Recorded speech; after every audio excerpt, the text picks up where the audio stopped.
16. La première phrase à Satan: le diable, avec sa ruse, a fait commettre le péché à nos premiers parents. Mais Dieu, sous promesse, a donné à Satan une décision qui mettrait fin au péché pour toujours. Dans Genèse 3:15, il est dit: n'attendez pas qu'il soit trop tard. Devenez membre de la chaîne Today et bénéficiez de réconfort et de soutien dans les moments difficiles. Cliquez sur le lien dans la description de la vidéo. Mardi 9 avril 2024 page 5. Et je mettrai inimitié entre toi et la femme, et entre ta postérité et sa postérité. Il vous écrasera la tête, et vous lui écraserez le talon. C'est la première phrase donnée par Dieu à Satan et la première prophétie messianique décrite dans la Bible. Bonne nouvelle en Abraham: Dieu aime tellement la famille qu'il cherche toujours un plan parfait pour la bénir. En Abraham, Dieu a fait une promesse qui engloberait toutes les familles de la terre, et en vous toutes les familles de la terre seront bénies. Genèse 12:3. Cette promesse s'est réalisée dans la personne de Jésus-Christ lorsqu'il est venu chercher et sauver ce qui était perdu. Luc 19:10.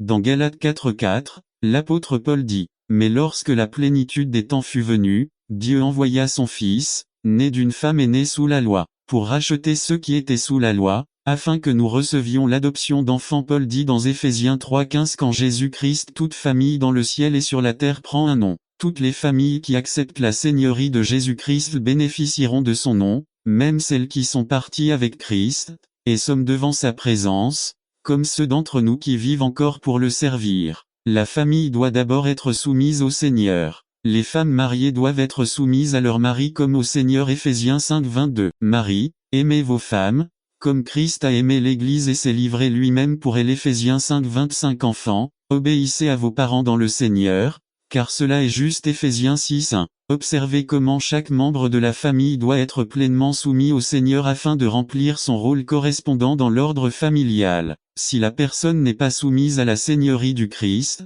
il lui sera difficile de se soumettre à la direction des autres. À cette fin, l'apôtre Paul a établi un élément qui ne peut jamais manquer dans le régime spirituel de tout croyant, à savoir la crainte de Dieu. Soumettez-vous les uns aux autres dans la crainte de Dieu. Éphésiens 5:21. Une fois qu'une personne a soumis sa vie au Christ, il lui sera facile d'accomplir et de se soumettre à la place que Dieu a divinement établie pour elle au sein de la famille. Niveau. La Bible dit que les maris doivent se soumettre à Christ comme chef de tout homme. 1 Corinthiens 11:3. B. Les femmes doivent se soumettre à leurs maris. Éphésiens 5:22. N'attendez pas qu'il soit trop tard. Devenez membre de la chaîne Today et bénéficiez de réconfort et de soutien dans les moments difficiles. Cliquez sur le lien dans la description de la vidéo. Mardi 9 avril 2024 page 6. Les enfants doivent obéir à leurs parents. Éphésiens 6:1-8. L'Église: si une personne ne peut pas se soumettre à l'ordre familial établi par Dieu, il lui sera très difficile de se soumettre à la direction de l'Église locale.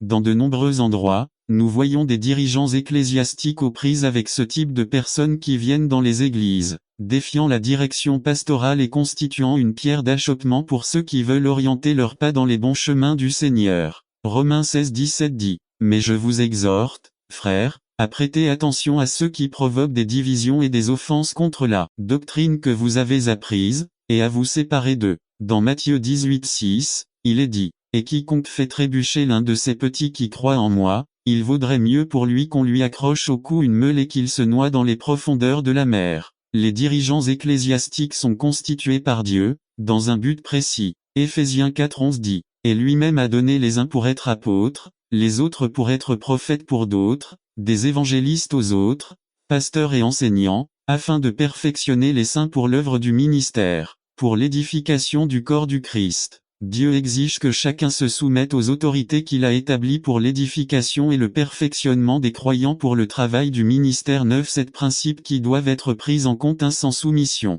il n'y a pas de ministère valide. Jean 15:5-2. Rappelez-vous le début de l'autorité, c'est la soumission. Luc 7:8-3. La soumission est ce qui vous promeut. Vous n'aurez jamais à exiger une place ou un poste. 1 Pierre 5:6-4. Celui qui demande brusquement une place dans l'Église, c'est parce qu'il n'a jamais obtenu la position désirée par manque de soumission. Marc 10:35-45-5. Lorsqu'un croyant se soumet à son chef, il sera toujours un candidat destiné à la promotion. Deutéronome 31:14. Josué 1:1-2. 2 Rois 2:2, 4, 6, 9. 6. Votre soumission au leadership parle de votre vie spirituelle et de votre témoignage, et donc votre ministère. Jean 15:4. 1 Timothée 3, 7. 7. N'exigez pas d'avance la place que Dieu ne vous a pas donnée. Si vous savez que vous avez un ministère, n'attendez pas qu'il soit trop tard. Devenez membre de la chaîne Today et bénéficiez de réconfort et de soutien dans les moments difficiles. Cliquez sur le lien dans la description de la vidéo. Mardi 9 avril 2024 page 7. Attendez au temps de Dieu.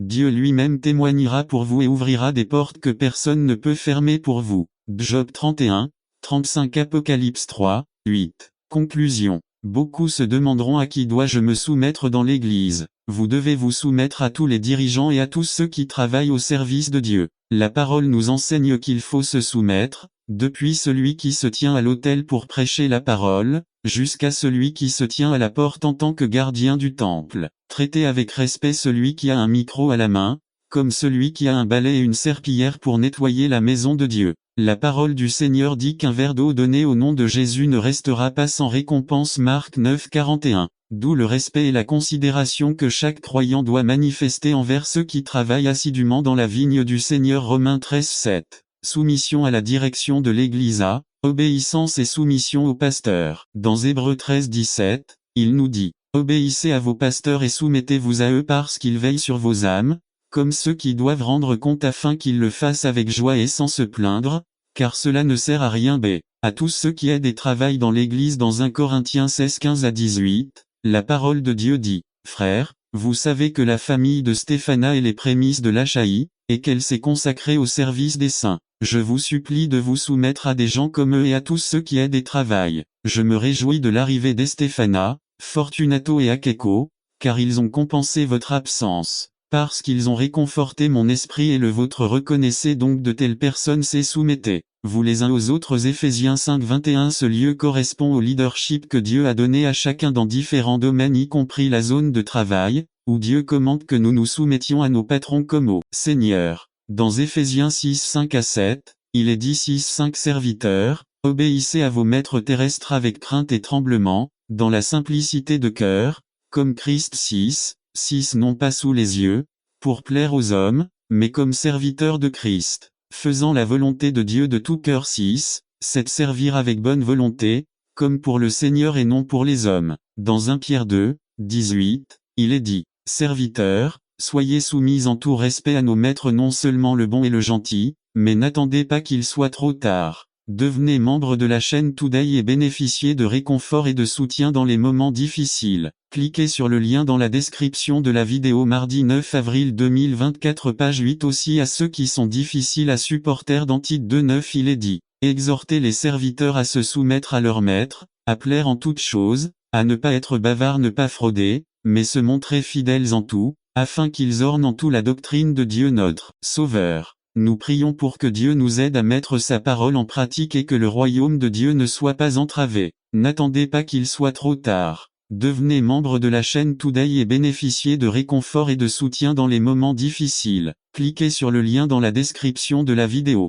Mardi 9 avril 2024. Page 9. Un père nommé Jairo. Résumé. Dieu nous a créés avec la possibilité d'avoir une influence positive et transformatrice sur nos enfants. Par Fernando Ocampo. Un père appelé Jairo. Luc 8, 40 à 56. Introduction. Aujourd'hui, nous célébrons la fête des pères. Tout le monde sait que cette journée n'est pas célébrée avec l'intensité émotionnelle de la fête des mères. En effet, certains hommes ont donné un mauvais exemple de ce que signifie être père, d'autres, par leur manque d'expression de leurs sentiments, donnent l'impression que les pères sont froids et indifférents. Quelle que soit notre expérience ou notre impression de notre propre père, je veux dire à tous les hommes de notre Église mariés ou célibataires, jeunes ou vieux, que Dieu nous a créés avec la possibilité d'avoir une influence positive et transformatrice sur nos enfants. La bonne nouvelle est qu'il n'est pas trop tard pour devenir des hommes qui accomplissent le dessein de Dieu. Je veux vous dire que Jésus peut changer votre vie et l'orienter dans la bonne direction aujourd'hui. Nous en trouvons un exemple dans le texte que nous avons lu, notamment dans la vie d'un père nommé Jairo. Voici le contexte de notre histoire. Jésus revenait d'un voyage qu'il avait fait dans la région de Gadara où il avait guéri un homme possédé par une légion de démons. B. Quand Jésus arrive, il est accueilli avec impatience par une foule joyeuse. Au sein de cette foule se trouvait un homme, un père qui vivait une expérience difficile. Sa fille unique, âgée de 12 ans, était sur le point de mourir. Jairo n'était pas n'importe quel homme, mais un dirigeant éminent d'une congrégation juive. Comme le principal Jairo s'occupait du bâtiment, cela signifie qu'il était un homme de confiance. Il devait aussi tout préparer pour les services, cela signifie qu'il était responsable. Il devait aussi sélectionner ceux qui participaient au culte et un assistant qui s'occupait des rouleaux sacrés, ce qui nous indique qu'il était un homme avec autorité spirituelle. Il était connu et respecté au sein de la communauté, ce qui nous dit qu'il avait un bon témoignage. Mais ce qui ressort le plus ici, c'est son rôle de père et son souci de la santé et du bien-être de sa fille de 12 ans.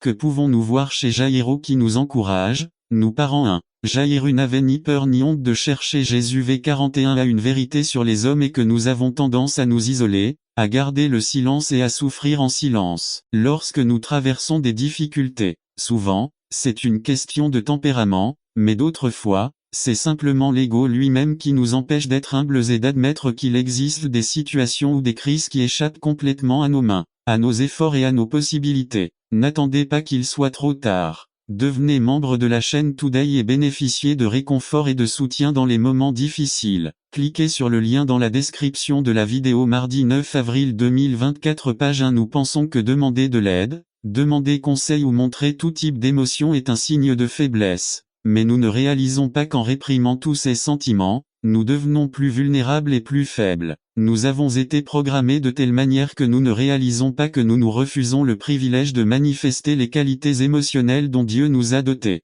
Jaïru n'a pas cherché Jésus en secret, encore moins en privé. C'est au milieu d'une foule parmi laquelle se trouvaient des connaissances et des étrangers que cet homme exprima son besoin et sa sollicitude au Seigneur. Nous ne pouvons nous empêcher de remarquer deux aspects importants. Jaïru n'a pas envoyé sa femme chercher de l'aide comme le font certains hommes. Il n'envisageait pas, non plus d'envoyer un de ses proches ou des serviteurs. Jaïru est allé rencontrer Jésus personnellement. Comme la famille et l'Église seraient différentes si nous avions davantage de pères comme Jaïru, des humains sensibles et humbles, qui n'ont pas honte de chercher le Seigneur d'eux. Jaïru n'avait pas honte de se prosterner devant Jésus V41b. Jaïru non seulement expliqua son angoisse à Jésus, mais le supplia également de venir chez lui. Ce qui est intéressant dans tout cela, c'est que Jésus et Jaïru ne sont pas partis seuls. Les disciples et toute la foule les accompagnaient également. C'est sur le chemin de la maison de Jaïru qu'a eu lieu un autre événement, la guérison d'une femme dont on ignore les origines. Compte tenu des circonstances entourant Jaïro et sa famille,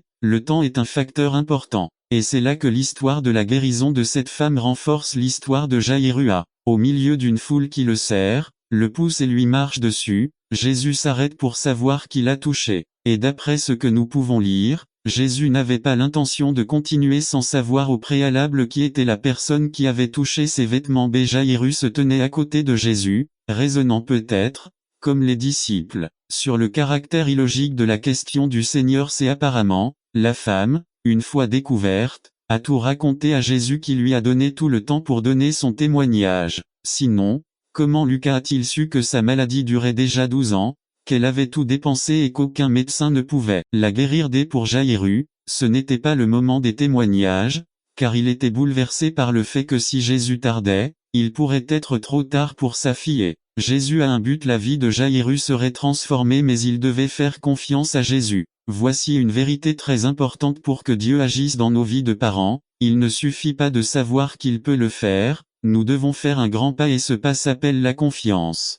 C'est ainsi que les choses se sont passées lorsque Jaïro a découvert que l'inévitable était arrivé à sa fille. À ce moment-là, son être était sûrement inondé par une série de pensées et de sentiments. Nous ne savons pas qui est venu annoncer la nouvelle à Jaïru, mais d'après ses paroles, nous voyons qu'il ne voyait aucune raison à l'arrivée de Jésus à la maison. Que pouvait faire Jésus? C'est pourquoi il dit à Jaïru, « Ta fille est morte. Ne dérangez plus le maître. » 3. Jaïru n'a pas hésité à mettre le bien-être de sa fille entre les mains de Jésus. V51. N'attendez pas qu'il soit trop tard. Devenez membre de la chaîne Today et bénéficiez de réconfort et de soutien dans les moments difficiles. Cliquez sur le lien dans la description de la vidéo. Mardi 9 avril 2024 page 2. Jaïru n'avait que deux options à demander à Jésus: d'oublier le problème ou croire que Jésus pouvait remédier à ce qui s'est passé. Jésus l'encourage simplement. N'aie pas peur, crois simplement et ta fille sera guérie. Tu ne trouves pas? Le message de cet homme était clair pour Jaïru mais peut-être pas pour Jésus. Le message terrestre était celui de la mort. Votre fille est morte et du désespoir ne dérangez plus le maître. Cependant, le message du ciel était un message d'espérance. Ne crains pas, Crois seulement et de vie ta fille sera guérie. Que nous devons remettre la vie de nos enfants entre les mains de Jésus. Nous ne pouvons pas être là 24 heures sur 24, 7 jours sur 7, pour surveiller chaque pas, pensée et comportement de nos enfants. Nous devons avoir confiance que Jésus dirigera le chemin de nos enfants dans la bonne direction. Mon cher frère, toi et moi allions dans la mauvaise direction mais à notre avis c'était la bonne, mais un jour Jésus est entré dans nos vies et le cours de nos vies a complètement changé. Le jour où Jésus est arrivé, tout a changé pour quelque chose de bien meilleur. Dieu a un plan pour vous, même au milieu de circonstances qui semblent sans solution. N'ayez pas peur, croyez simplement que Dieu peut non seulement changer les circonstances, mais aussi révolutionner votre vie. Dieu peut faire de toi un nouveau jeune homme. Écoute-moi, seul Dieu peut faire de toi un bon mari et un bon père pour tes enfants. En tant que parents qui croient au Christ, nous pouvons changer les statistiques et la mauvaise image laissée par des parents irresponsables, simplement parce que Dieu nous a créés avec la possibilité d'avoir une influence positive et transformatrice sur nos enfants. La bonne nouvelle est qu'il n'est pas trop tard pour devenir des hommes qui accomplissent le dessein de Dieu. Je veux vous dire que Jésus peut changer votre vie et l'orienter dans la bonne direction aujourd'hui. Mais êtes-vous prêt à laisser Jésus transformer votre vie? Êtes-vous prêt à mettre de l'ordre dans vos priorités? Êtes-vous prêt à servir le Seigneur avec votre famille? Êtes-vous prêt à marcher à la lumière de Jésus? Jésus vous dit aujourd'hui, ne craignez pas, croyez seulement. Église Baptiste Fernando Ocampo Bethel Fête des Pères, 19 juin 2005. N'attendez pas qu'il soit trop tard. Devenez membre de la chaîne Today et bénéficiez de réconfort et de soutien dans les moments difficiles. Cliquez sur le lien dans la description de la vidéo. Mardi 9 avril 2024, page 3. La famille chrétienne appelée à être une lumière dans le monde. Résumé. L'une des fonctions premières de la famille est la formation de personnes autonomes et indépendantes sans perdre de vue l'aspect fondamental qui soutient la famille, les relations. Par Fernando Ocampo. Thème numéro 3. La famille et la formation des enfants. Luc 2, 21 à 40. Introduction. La relation familiale est un processus constructif, quelle que soit sa structure, qu'il s'agisse du père, de la mère et des enfants, de la mère ou du père chef de famille ou des enfants seuls. La famille n'est pas une entité isolée du contexte qui l'entoure. Le contexte et la culture ne devraient jamais conditionner notre obéissance aux commandements de Dieu. De même, ils ne devraient jamais nous amener à négocier des principes et des valeurs bibliques, puisque le Seigneur nous a désignés pour éclairer notre société. Aujourd'hui, nous allons apprendre à élever des enfants. Une déclaration internationale sur les droits de l'enfant dit: tous les enfants ont le droit, comme tout être humain, à la nourriture, à un abri, aux soins de santé, à l'éducation et à être à l'abri de la violence, de la négligence et de l'exploitation. L'une des fonctions premières de la famille est la formation de personnes autonomes et indépendantes, sans perdre de vue l'aspect fondamental qui soutient la famille, les relations. Il y a deux aspects importants à prendre en compte dans le processus d'éducation des enfants. Le premier est l'équilibre de rôle, le bon usage du pouvoir et de l'autorité. Le deuxième est le respect de l'individualité de ceux qui composent la structure familiale. Un environnement familial chaleureux et sécuritaire est la base sur laquelle les enfants développent des habitudes saines et une saine estime de soi. Ce que Siméon et Anne la prophétesse ont dit à propos de Jésus affirme que les enfants font partie du plan et du dessein de Dieu. Mais en même temps, cela nous rappelle que les responsabilités de nous, parents, ne se limitent pas à fournir un abri, de la nourriture et une éducation à nos enfants, mais aussi offrir un environnement sain qui aide à la formation du caractère de l'enfant. Dans toute la Bible, c'est le seul texte qui nous renseigne sur l'environnement familial de l'enfance de Jésus. En aucun cas les phrases du v 40 et 50 doivent être interprétées comme signifiant que Jésus était un enfant prodige ou anormal. Cela peut signifier qu'il grandissait sainement dans tous les aspects intellectuels, émotionnels et spirituels. Nous pouvons donc conclure que Jésus a grandi dans un environnement familial sain et équilibré, que la famille de Joseph et Marie était commune, que Jésus mangeait comme n'importe quel enfant, qu'il jouait comme tous les enfants, qu'il n'avait pas de PS2, de Nintendo ou de lecteur MP3. Cela nous rappelle, parents, qu'il existe des choses plus précieuses que nous pouvons donner à nos enfants et qui ne disparaîtront jamais même si nous ne sommes plus dans cette vie. Ces choses sont l'affection, les règles et limites saines et les mots d'encouragement. N'attendez pas qu'il soit trop tard. Devenez membre de la chaîne Today et bénéficiez de réconfort et de soutien dans les moments difficiles. Cliquez sur le lien dans la description de la vidéo. Mardi 9 avril 2024. Page 1. Dans le processus de formation, les enfants ont besoin de soins 40 Les enfants de la société hébraïque du temps de Jésus dépendaient de leur famille et étaient éduqués parmi les adultes. Il ne faut pas oublier que les enfants apprennent par imitation. Ils imitent leurs aînés et veulent faire tout ce qu'ils font. Si un climat émotionnel sain existe dans la structure familiale, alors un environnement agréable sera créé pour les enfants dans lequel les valeurs et les principes de notre foi au Christ pourront être cultivés. D'où l'importance de l'exemple que les adultes donnent aux enfants. La formation de l'enfant doit se dérouler dans un environnement sain. Si les parents savent donner de l'affection, sont équilibrés et accueillants, alors les enfants auront tendance à faire de même. Il est important d'exprimer et de montrer de l'affection à travers des gestes, des caresses, des regards, des câlins, des mots d'affirmation. Et l'enfant grandit et devint plus fort grâce à l'affection reçue de ses parents. Jésus savait montrer de l'affection envers les enfants. Toute personne qui se sent désirée, aimée, valorisée et respectée dans sa propre famille en vient également à valoriser et respecter les autres. L'affection est le fondement de la sécurité et de l'équilibre personnel. Cela dépend uniquement de la capacité des parents à prodiguer l'affection dont l'enfant a besoin d'eux. Des règles et des limites claires sont nécessaires dans le processus de formation LC2.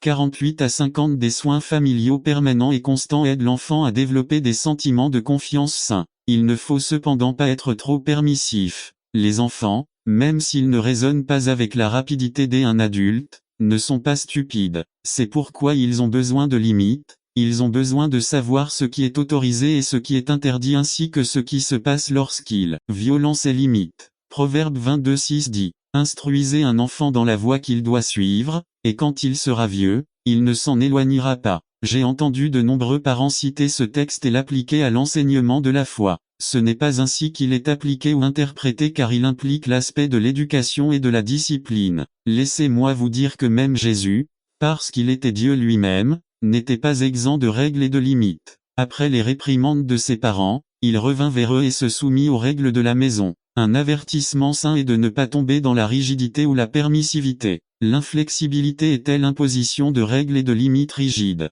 La permissivité est le contraire, permettre à l'enfant de faire ce qu'il veut. Frères et sœurs, même si les limites ne doivent pas être rigides, elles doivent être fermes et maintenues pour aider l'enfant à se discipliner. Cela ne fait pas de mal à l'enfant de l'aimer beaucoup. Ce qui lui nuit, c'est l'incohérence des règles et le manque de limites. 3. Dans le processus de formation, le stimulus est important.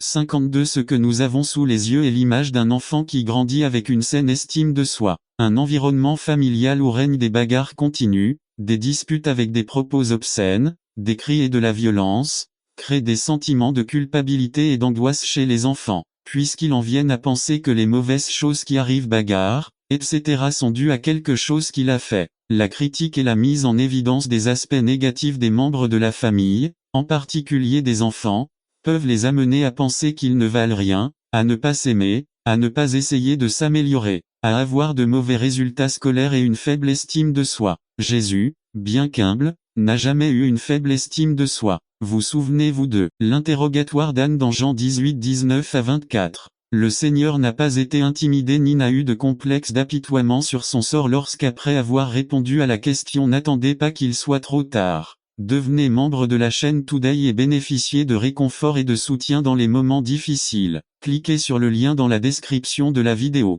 Mardi 9 avril 2024 Page 2 Grand prêtre, un des gardes l'a giflé. Il répondit fermement, « Pourquoi me frappes-tu » Et Jésus croissait en sagesse, en stature et en grâce devant Dieu et devant les hommes. Grâce aux paroles des encouragements reçus dans sa maison, Jésus a pu encourager Paul en disant, « Sois encouragé, Paul. » Acte 23:11 De même à la femme qui toucha son manteau en disant, « Et bon courage, ma fille. » Conclusion. En tant que parents, nous devons faire attention à la formation que nous donnons à nos enfants. Dans ce processus, nous devons respecter leur individualité et nous efforcer de maintenir un climat chaud et sûr où nos enfants peuvent se développer sainement. La formation a besoin d'éléments qui ne s'achètent pas avec tout l'argent du monde, comme l'amour, des règles et des limites basées sur les valeurs et les principes de la parole et des paroles d'encouragement. Ils commencèrent à amener des enfants à Jésus pour qu'il les touche, mais les disciples réprimandèrent ceux qui les amenaient. Quand Jésus s'en rendit compte, il s'indigna et leur dit, « Laissez les enfants venir à moi, et ne les empêchez pas, car le royaume de Dieu appartient à ceux qui leur ressemblent et après les avoir embrassés, il les bénit en posant ses mains sur eux. Marc 10, 13 à 16. Tous les enfants ont le droit d'être protégés contre toute forme de préjudice ou d'abus physique, mental ou sexuel, de négligence ou de traitement négligent. Article 19. Droits des enfants. N'attendez pas qu'il soit trop tard. Devenez membre de la chaîne aujourd'hui et obtenez du réconfort et du soutien dans les moments difficiles. Cliquez sur le lien dans la description de la vidéo. 9 mars 2024 page 3. L'agréable année du Seigneur. Résumé. Commençons cette année dans la puissance que Dieu nous a donnée par son esprit. Par Fernando Ocampo. L'année agréable du Seigneur. Luc 4, 14 à 19. Introduction. Nous avons atteint une autre année que Dieu nous donne une fois de plus une grande opportunité, non seulement de vivre mais aussi de faire une différence. Aujourd'hui, je me sens très optimiste et je concentre mon attention sur l'espérance que Dieu a placée devant nous.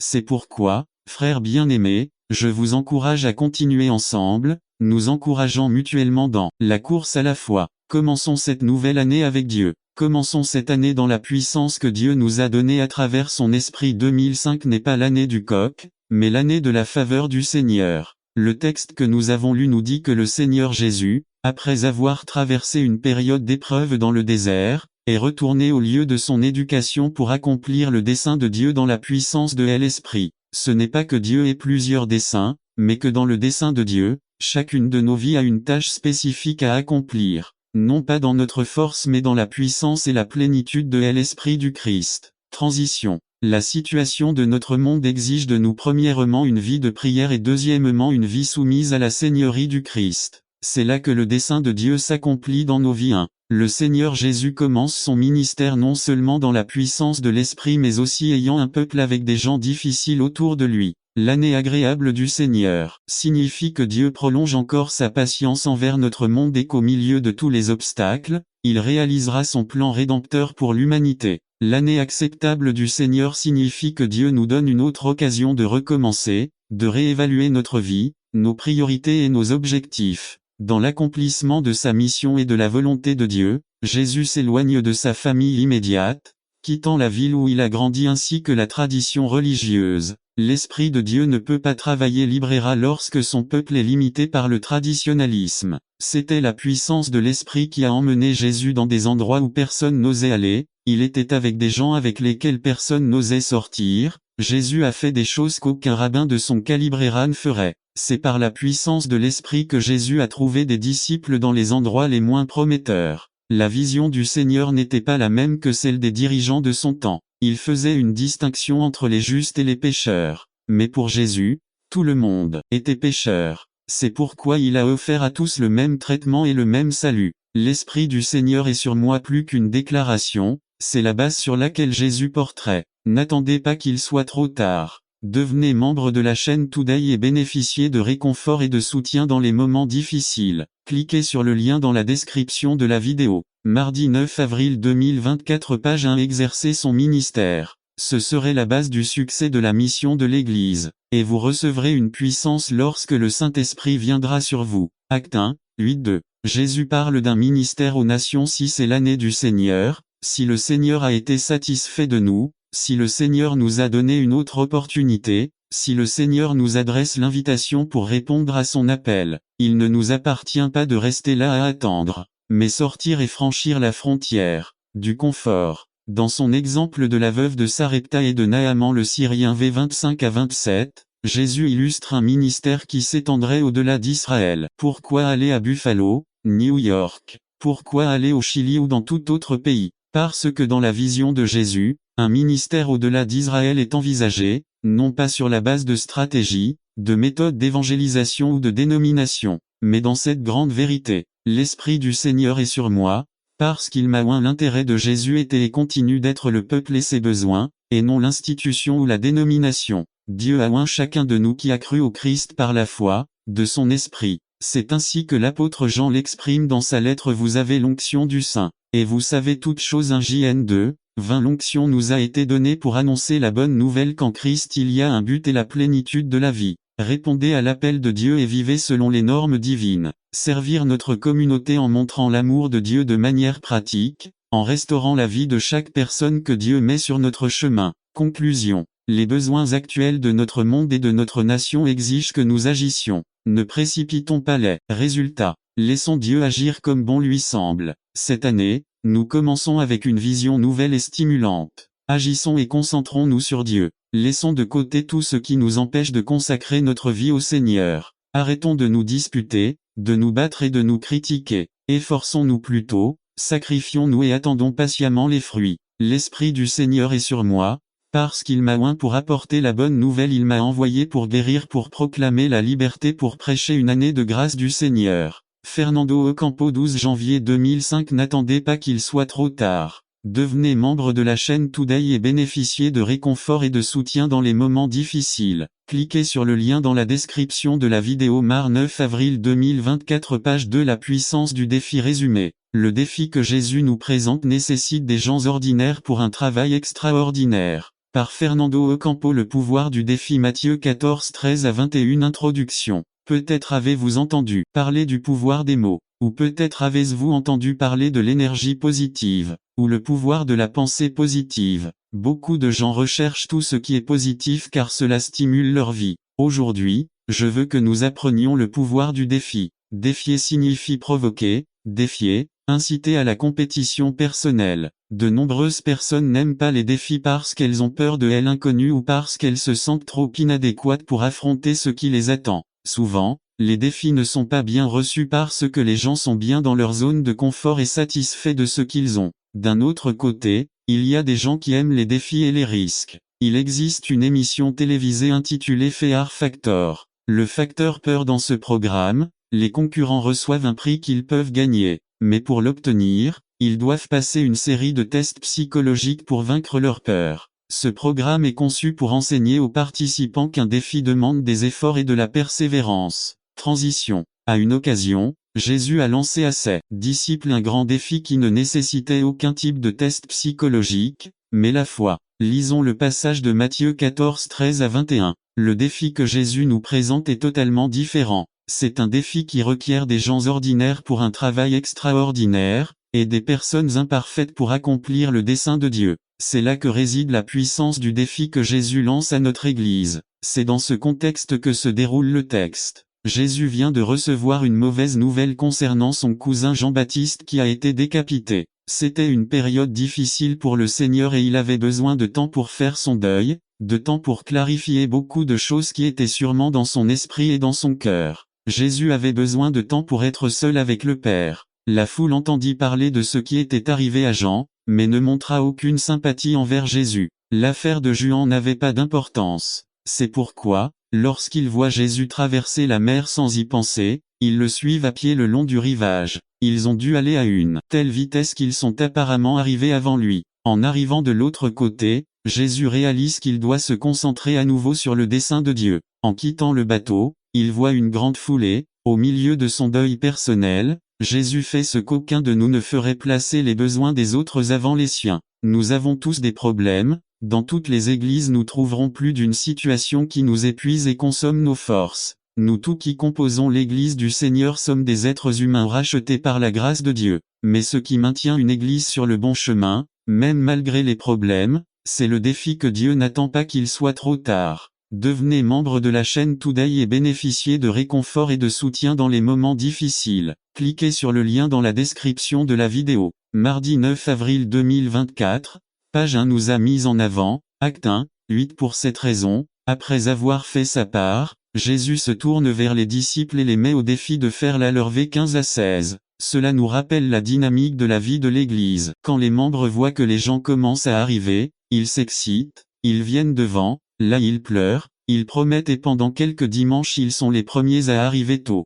Pendant le service ils ne vont même pas aux salles de bain. Mais quand ils voient que le pasteur a accepté un défi de Dieu pour l'Église, la question change et la panique s'empare même des plus enthousiastes et ils disent « Pasteur, comment allons-nous faire? Il n'y a pas de budget, je dois le loyer du temple, les dîmes ont considérablement baissé. » Et à partir de là le défi qui était censé nous pousser devient une préoccupation qui nous arrête. Ici, nous voyons que les disciples ont commencé à s'inquiéter, lorsqu'ils ont vu que Jésus ne renvoyait pas les gens, qu'il était trop tard, qu'il n'y avait même pas de McDonald's. Alors, ils s'approchent de Jésus et lui suggèrent de renvoyer les gens. Mais Jésus ne les écoute pas mais les interpelle avec ces paroles. Vous n'avez pas besoin de partir. Tu lui donnes quelque chose à manger. Les disciples ont vu le problème et non le potentiel qu'ils avaient, ils se sont plaints en disant, nous n'avons ici que 5 pains et 2 poissons. Seigneur, c'est impossible. Et c'est exactement ce que nous faisons. Nous nous concentrons sur les problèmes et non sur notre potentiel, nous nous plaignons à Dieu parce que nous sommes une église si petite et si pauvre qui n'a pas de ressources, nous nous plaignons de ne pas avoir de dons à servir, de ne pas avoir de ressources, donc en conclusion le meilleur c'est de laisser les gens repartent les mains vides.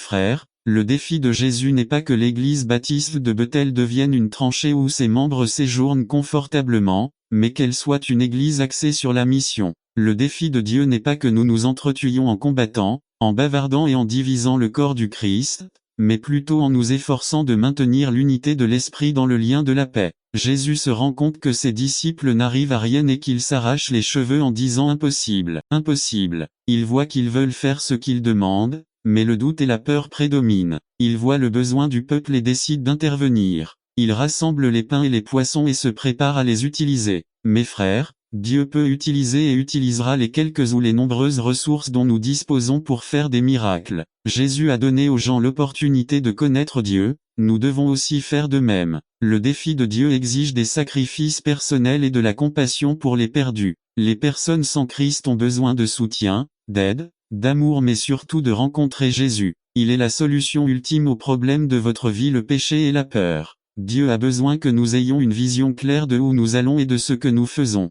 Mais il faut y croire. Si nous échouons et ne faisons pas confiance à Dieu, alors rien ne se passera jamais dans cette Église. Notre espérance n'a que peu de valeur si elles ne se font pas dans le feu de la foi. Que cette Église soit une congrégation qui ait un impact sur les générations futures. Que cette Église soit une congrégation dont les générations de croyants transmettent l'héritage de notre foi en Christ. Que cette Église soit une congrégation dont les générations de croyants donnent le meilleur d'elles-mêmes à Dieu. Bethel Baptist Church, le défi que Dieu vous lance est le suivant: le peuple n'a pas besoin de partir. Nourrissez-le vous-même. N'attendez pas qu'il soit trop tard. Devenez membre de la chaîne Today et bénéficiez de réconfort et de soutien dans les moments difficiles. Cliquez sur le lien dans la description de la vidéo. Mardi 9 avril 2024, page 2, 12 février 2005. N'attendez pas qu'il soit trop tard. Devenez membre de la chaîne Today et bénéficiez de réconfort et de soutien dans les moments difficiles. Cliquez sur le lien dans la description de la vidéo. Mardi 9 avril 2024, page 3. La famille chrétienne appelée à être lumière dans le monde. Résumé. Une réalité avec laquelle nous vivons depuis de nombreuses années est la dissociation familiale. Par Fernando Ocampo. Sujet 4. La position de Jésus devant la famille. Matthieu 19, 1 à 8. En tant que famille, nous nous trouvons au milieu d'une société turbulente dépourvue de valeurs absolues. En tant que famille croyante que nous sommes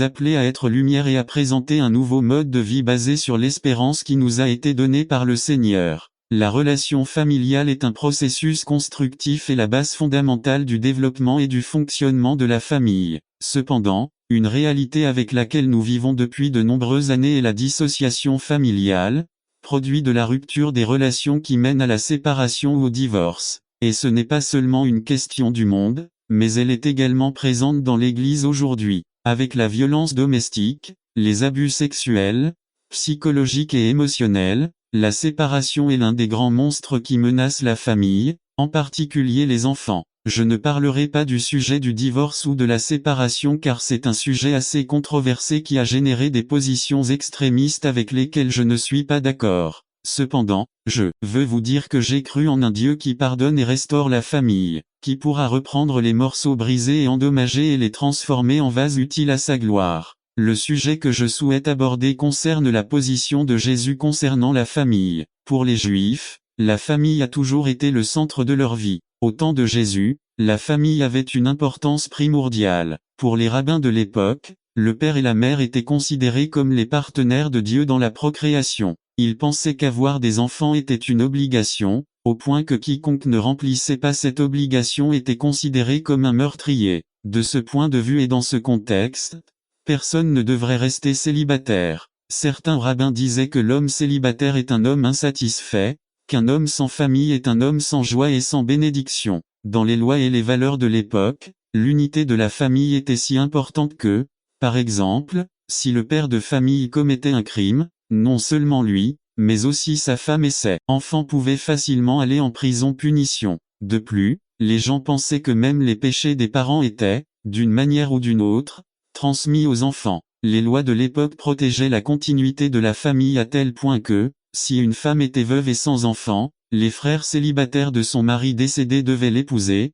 afin qu'il y ait des descendants du même sang. C'est pour cette raison que bon nombre des enseignements du Seigneur, et même ceux de ses apôtres, ont une origine familiale, au point que le croyant en Christ est considéré comme un membre de la famille de Dieu. Dans les évangiles, on trouve toute une série de déclarations dans lesquelles Jésus défend les relations familiales ou les assume comme modèle de comportement pour ses disciples. C'est dans ce contexte que les pharisiens soulèvent la question du divorce avec Jésus. Qu'est-ce qui se cache derrière? N'attendez pas qu'il soit trop tard. Devenez membre de la chaîne Today et bénéficiez de réconfort et de soutien dans les moments difficiles. Cliquez sur le lien dans la description de la vidéo. Mardi 9 avril 2024 page 1 réponse du Seigneur. Je sais que vous pensez à deux choses. A. Le divorce n'est pas autorisé et B. La seule raison biblique valable pour le divorce est l'adultère. En méditant et en lisant ce passage plus attentivement, je peux percevoir que le Seigneur va plus loin et voit la famille dans son ensemble. Et sans crainte de se tromper, il souligne que ce qui attaque la famille, ses relations, et plus encore les enfants, c'est la dureté du cœur de l'homme produite par le péché. Ces paroles révèlent directement la situation anormale et dysfonctionnelle de la famille de son époque. À le centre de tout était le père de famille qui exerçait une autorité absolue qui lui donnait le droit de disposer de tout à sa guise. B. En tant que seigneur absolu, il pouvait répudier et expulser sa femme de la maison pour une série de raisons absurdes. Le plus triste était que la femme était complètement abandonnée. Qu'Adagar en Jean 21c, le père avait le pouvoir de décider comment, quand et avec qui ses fils et surtout ses filles devaient se marier. Et cela n'a pas été discuté. Cela ne veut pas dire que tous les parents étaient des dictateurs. Bien sûr, il y avait de très bons parents. Autrement, Jésus n'aurait pas autant utilisé l'exemple du père de famille dans plusieurs de ses paraboles. Par sa réponse, Jésus se situe au-delà de tout plan juridique et s'inscrit dans le projet initial de Dieu. Il sait que le fait de la famille est décisif dans l'expérience et la vie des hommes, c'est pourquoi il appelle l'unité familiale donc, ce que Dieu a uni, que personne ne le sépare. Jésus fait appel à la stabilité familiale et défend les relations familiales. Qu'est-ce que Dieu a mis en place ? Non seulement envers les maris mais aussi envers la famille. Le mariage et la cellule familiale ne peuvent être brisés ou dissous par les normes et critères humains de l'égalité des membres. N'avez-vous pas lu que celui qui les a fait au commencement les a fait mâles et femelles? Jésus affirme et reconnaît l'individualité et la dignité de chaque membre de la famille afin que personne n'ait des droits exclusifs. 3. Liberté dans la famille. À cause de la dureté de votre cœur, Moïse vous a permis de divorcer de vos femmes mais au début, ce n'était pas comme ça. Jésus ne s'attaque pas à l'existence même de la famille, mais il dénonçait l'oppression de la famille en déclarant le père propriétaire absolu de la femme et en lui accordant les pleins pouvoirs sur la femme et les enfants. Dans son fonctionnement et du point de vue de Jésus, la structure familiale juive n'était pas idéale. Conclusion. Jésus est venu annoncer une nouvelle réalité pour la famille, le royaume de Dieu. Dans le royaume, Dieu est le Père et chacun est frère les uns des autres. Et entre frères, il ne peut y avoir ni inégalité ni inimitié. La famille est nécessaire pour former l'être humain et l'intégrer dans la société. Mais son fonctionnement contribue souvent à perpétuer l'autoritarisme, à nier la dignité et le bien-être des femmes et des enfants, et à promouvoir le manque de solidarité et l'exploitation. Tout cela entrave la vision du royaume. Un message clair est le suivant. Jésus rejette tout modèle familial dysfonctionnel qui entrave le dessein de Dieu. Dans cette nouvelle situation, que peut nous dire la position de Jésus concernant ne pas attendre qu'il soit trop tard? Devenez membre de la chaîne Today et bénéficiez de réconfort et de soutien dans les moments difficiles. Cliquez sur le lien dans la description de la vidéo. Mardi 9 avril 2024 page 2 Famille. Son idéal d'égalité et de dignité de l'être humain reste le même. Comment adapter vos demandes à la réalité d'aujourd'hui? C'est notre défi 12 juin 2005. N'attendez pas qu'il soit trop tard. Devenez membre de la chaîne Today et bénéficiez de réconfort et de soutien dans les moments difficiles. Cliquez sur le lien dans la description de la vidéo. Mardi 9 avril 2024 page 3 La famille chrétienne appelée à être lumière dans le monde. Résumé. La famille est une entité relationnelle qui se développe au sein d'un contexte social, économique, politique et religieux. par Fernando Ocampo. Sujet 1. Comprendre le contexte psychosocial qui nous entoure. Deutéronome 7:1 à 11. Introduction. La famille est une entité relationnelle qui se développe au milieu d'un contexte social, économique, politique et religieux. De toutes les organisations existantes, c'est la seule dans laquelle ses membres développent un type de relation exclusive à toutes les autres, car elle implique deux dynamiques fondamentales: l'intimité et la vie privée. En tant que famille,